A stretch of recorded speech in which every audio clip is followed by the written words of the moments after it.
So we talk about dementia and Alzheimer disease, and we talk more about the care we provide to our patients in inpatient setting, as well as how we can help them in the community.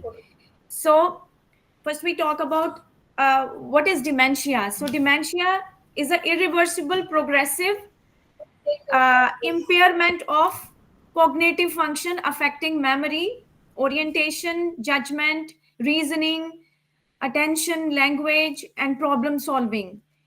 So whatever the mental faculties we have, the mental functions we have in dementia, it is all altered. That's why it's called cognitive impairment. So there is impairment in cognition, which affects the day-to-day activity of the patient, ranging from activities of daily living to the higher functioning activities like reasoning and problem solving. So basically it is the I will little bit talk about the dementia. It is caused by damage or injury to the brain, and about estimated 5% older adults suffer from dementia every year. And then the what is Alzheimer disease? So you have to differentiate between dementia and Alzheimer disease. Alzheimer disease is also a cognitive impairment, but it's a type of dementia, and this is the most common type of dementia, especially in the Western world. In India, hello ma'am, is it okay? Can I Just a minute, ma'am. Just a speak, minute. ma'am? Okay, ma'am. You Okay, can proceed. I will show the second slide. Uh, okay ma'am. So I just talk a about minute. dementia, sorry, Alzheimer now. So, Alzheimer disease is the most common form of Yeah. dementia. In fact, the likelihood of developing Alzheimer disease doubled every year, especially in the Western world. India is still good for Alzheimer because of our dietary habits. So, India is not that bad where Alzheimer disease is concerned. The Western world is hit very hard by the Alzheimer disease, and after every 5 years they are expecting the cases will be double, especially in the Western worlds. That's why the gerontological nursing and the gerontological nurses, the nurses who are specialized in geriatric population, the demand is very high in these countries. So you find more long term cares, more geriatric homes, more special behavioral units which specifically deal with dementia and Alzheimer in this world rather than in the Eastern world. Mostly in our India, the family structure is very good, so they take also the burden of the care, and we don't have much long term care homes or special behavioral units in India. But here, the government is spending lots and lots of money on patients who are suffering from dementia and Alzheimer disease, and it's a big economic burden. If the family is not able to find a bed in the government hospitals, they have to spend from their own pocket, and it's a big burden on the family also, that cause lot of financial burden as well as the caregiver burnout also. So I'll little bit talk about Alzheimer disease. So Alzheimer disease is the most common type of dementia. Basically, it is characterized by two specific changes in the brain. One is that there is uh, a specific kind of protein which is called beta amyloid protein, which is deposits in the in the brain. And second is, I won't go into much details. The second characteristic which is cause changes in the brain is it's a brain damage caused by neurofibrillary tangles. So when there are degenerative changes in the brain, degenerative changes in the neurons, that cause uh, changes in the synaptic end of the neuroreceptors, which cause impairments in day-to-day function and memory, reasoning. All the mental faculties got impaired in uh, Alzheimer disease. So, so, so this is like overall about Alzheimer. There are few other kinds of dementias, like the most common dementia in over here and which is more prevalent is Lewy body dementia, where the frontal cortex is affected, and it's very hard to manage. So those patients, they depict lot of suspiciousness. So if I have a patient who is suspicious, how I'm going to care for that patient? It's a very, very difficult patient to address, and they have lot of aggressive behavior because they feel you, they think that you are a threat for them. So because they are in a hospital environment and their cognition is impaired, they judge, their judgment is very poor. So whosoever is taking care of them, they find that person threatening. So it's very difficult to take care of a patient who has Lewy body dementia. Then another kind of dementia which is very common here is uh, vascular dementia. So vascular dementia is very common in North America because of the dietary habits. People have a lot of heart conditions. There are a lot of comorbidities like diabetes, or they can have stroke. So when there is a uh, stroke, you know that there is a brain damage, and whatever area of the cortex is affected, that area is that mental function is diminished. So because of the infarction, the vascular dementia happens. So next slide please. So this is so we talk about the management of I'm here to more talk about the management of dementia. So the pharmacological, non-pharmacological, what are various therapies available? What is the role of the nurse? What is the alternative and complementary therapies? And what kind of activities we can provide to the patient to engage him or her in the what we call in day-to-day activity. So first of all, I'll talk about the non-pharmacological therapies for the management of Alzheimer disease. So there are different type of modalities and which are uh, effective in some type of dementias, and it's based on the evidence. It's evidence based. So you know, today's world, we need evidence based practice for informed decision making and taking care of a patient in any type of setting, whether it is a hospital, community, or at home. So there are if in case of mild cognition impairment or moderate cognition impairment, the enjoyable leisure activities as per the patient preference, like any kind of enjoyable leisure activities. It can be reading a book, it can be gardening, it can be having a pet, spending time with the family members, because the patient has mild dementia, they don't forget everything, and their day to day activities are still intact. The patient may forget to drive a car or drive a scooter or a cycle, or they cannot find their home address. I mean, there are safety concerns, but they are still very independent as far as their day to day activities are concerned. So the evidence for this is that decreased neuropsychiatric symptoms. So when we engage the patients, there is a stimulation to the brain, and that will engage the patient and improve the symptoms. Then another uh, modality which is helpful in mild to moderate dementia is mental stimulation programs. Like here in Canada, we have memory clinics. So where we take, especially those who have mild dementia and they are in the home setting, they go there for a mental stimulation, group activities like puzzles, word games, jigsaw, indoor games. And one thing I talk about is baking. Baking is the best therapy. It's a very, very therapeutic. And it stimulates the function of the brain up to that extent that sometime the patient, they remember the recipes, different type of recipes they are able to remember. And that engagement in baking is very, very pleasurable, and it's a leisure activity, especially those who have mild to moderate form of dementia. So they like in Indian setting, it can be a cooking, at home.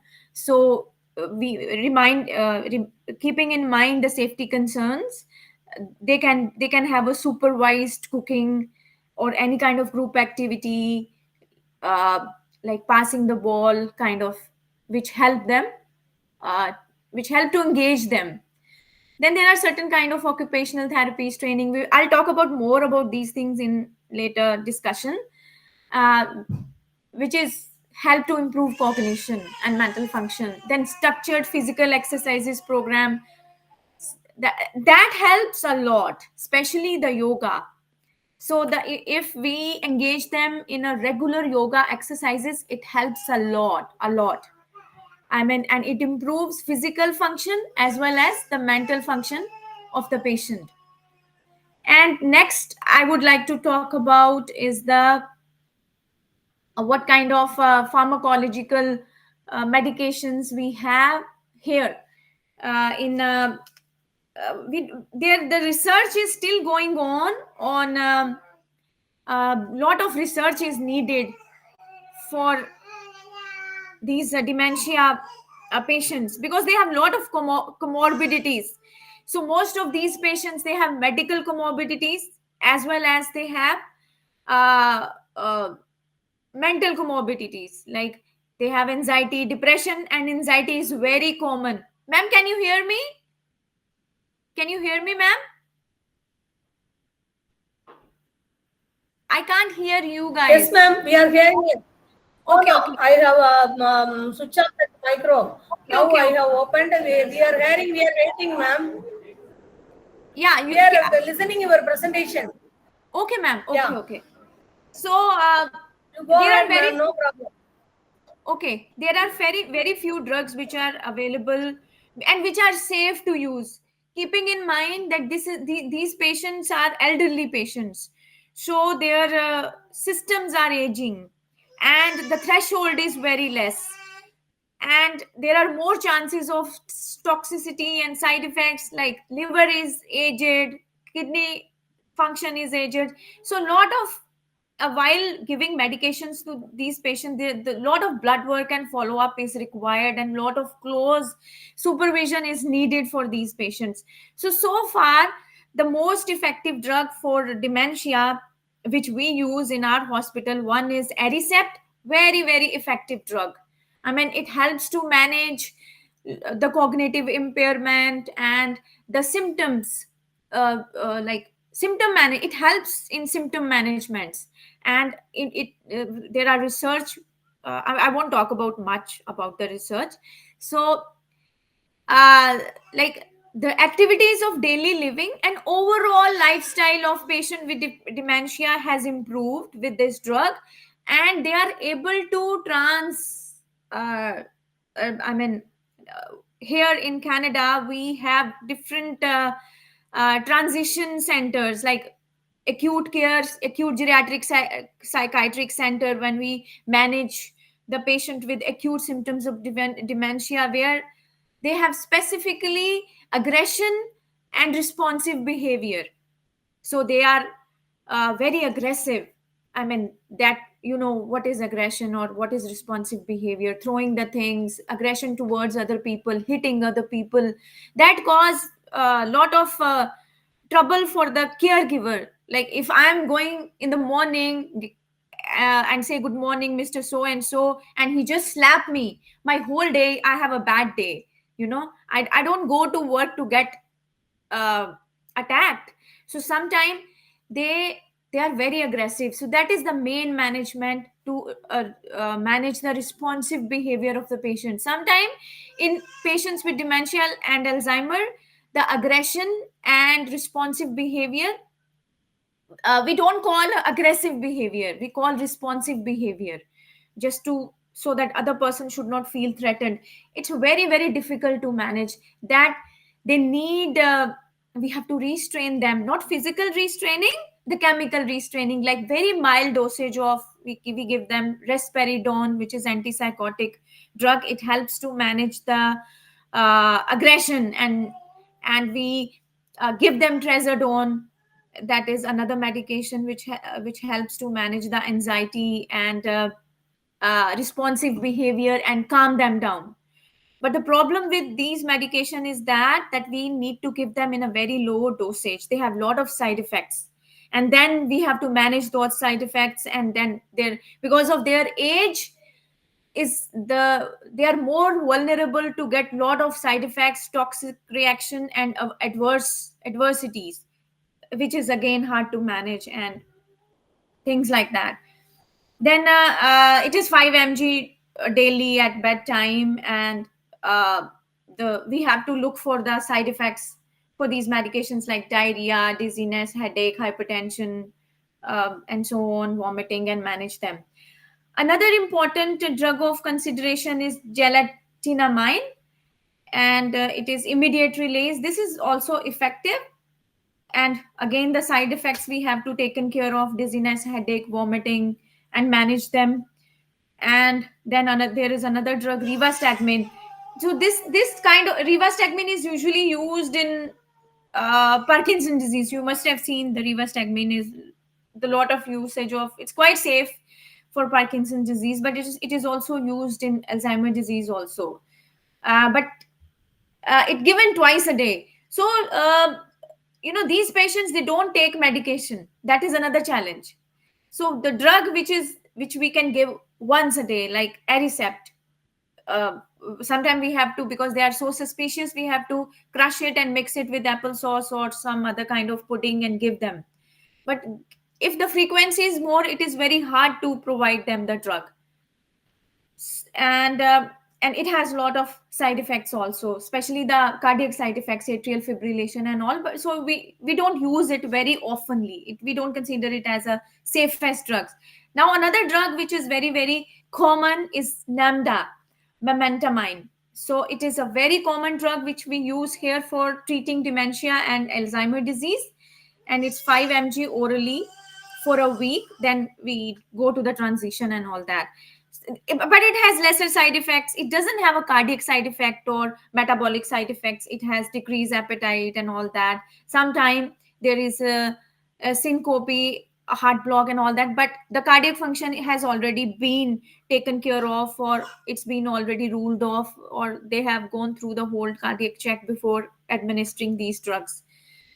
So, and then I want to talk about the multivitamin in dementia. So multivitamins like B1, B complex, all B complex vitamins, they are very helpful in enhancing the memory. Vitamin B6, B12, folic acid, thiamine, vitamin E.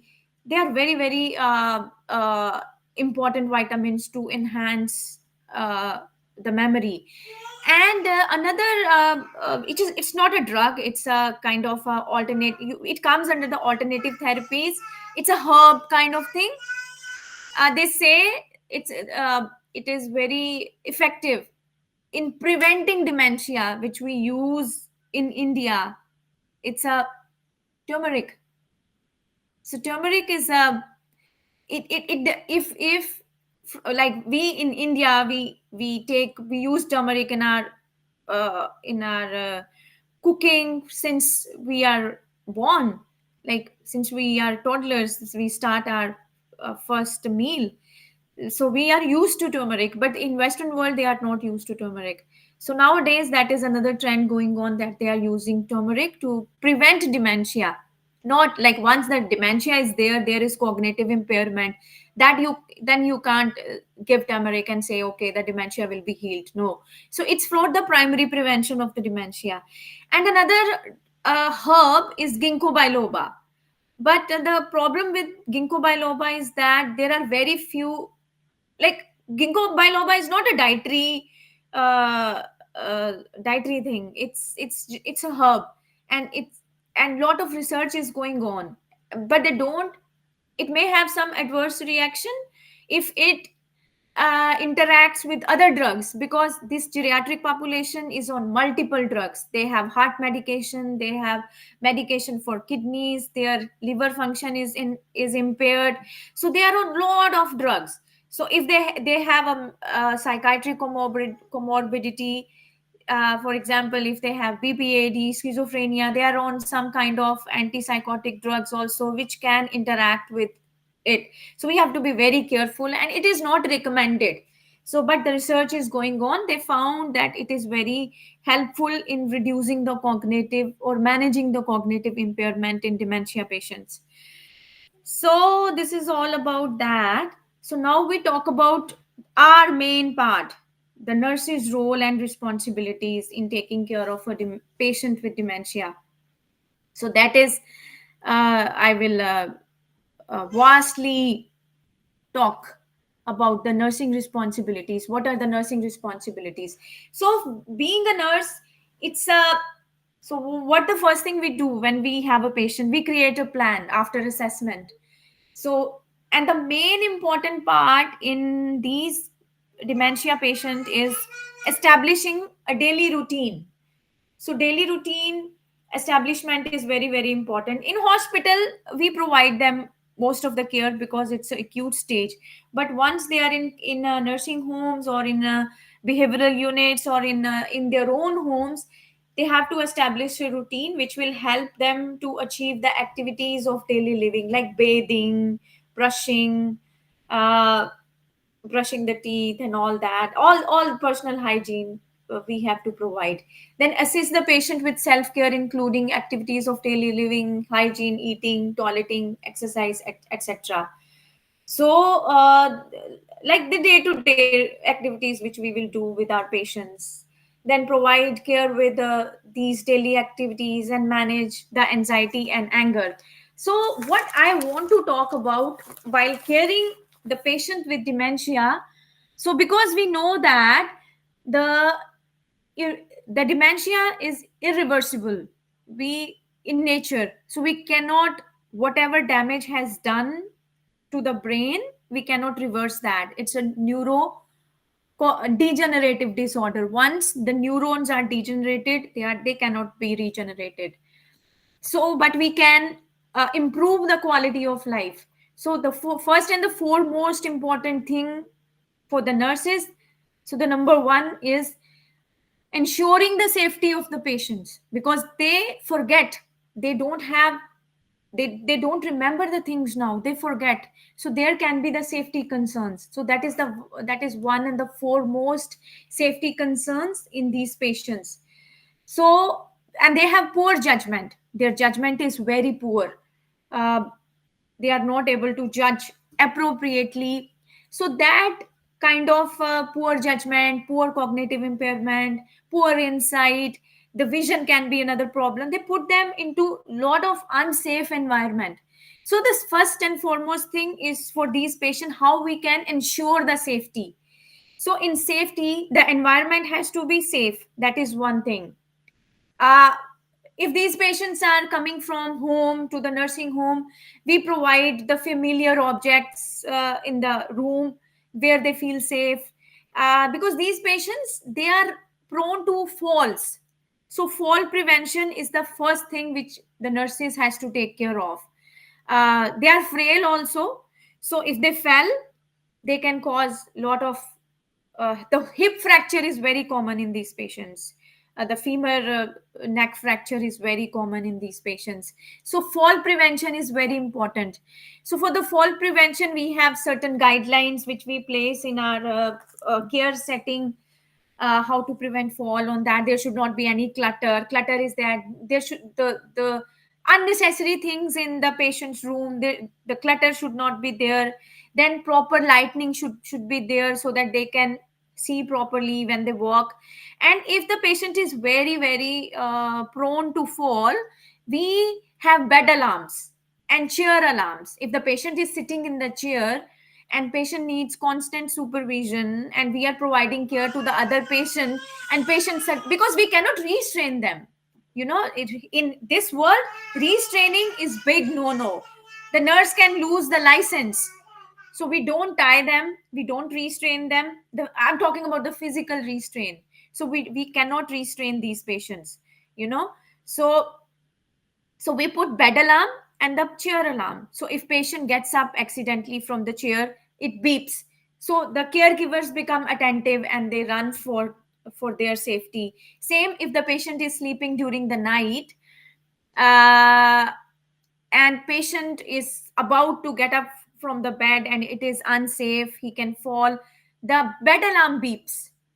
So that also uh, aware, heads up the caregiver that we have to run for their safety to prevent the fall on that, fall like that. And sometimes if we have a physician order, we can only put one side rail up for their safety during the night. Also there are like special uh, advanced directives where we have to take the consent from the family or the caregiver, or if they don't have a family, there is a trustee, public trustee.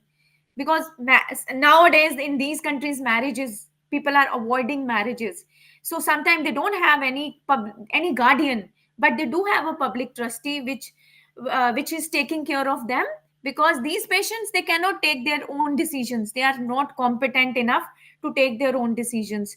So there is a decision maker from the government, it's called public trustee, who is taking the, who is a substitute decision maker, who is taking the decision on the behalf of that patient. And then we can just put one side rail up, or we can give him little bit dosage of risperidone or trazodone, which is a kind of chemical restraint, so that just to for their safety. So that is, safety is the first thing which we need to taken care of. Then consistency. So it is always recommended that the same care giver should be provided to these patients, because they get familiar if we keep changing the caregiver every day. So that we can also apply in Indian care setting, that we should not we should keep the same assignment.